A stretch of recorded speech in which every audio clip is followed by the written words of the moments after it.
दिवाळीनंतर राज्यामध्ये एमपीएससीचे पेपर फुटले हा सगळा प्रकार पुढे आणत रोहित पवारांकडून सातत्याने आरोप केले जात आहेत. पत्रकार परिषदेत प्रेझेंटेशन सुद्धा दिलं जाते.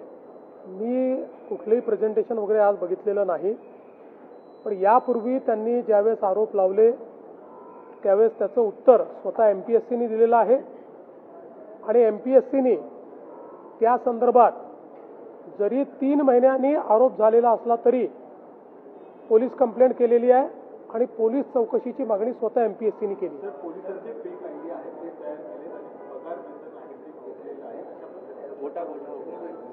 हा 2020चा घोटाळा आहे, आजचा नाही आहे.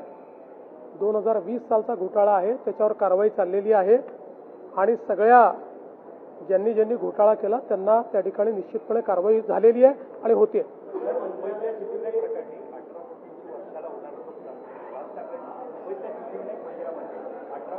वर्षाला होणारं नुकसान हे राष्ट्रपतींनी सुद्धा त्यांच्या पत्रात वाचू लागतं.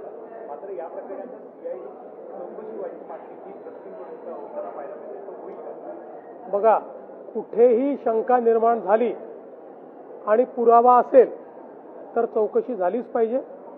त्यामुळे निश्चितपणे या संदर्भातली सगळी चौकशी केली जाईल.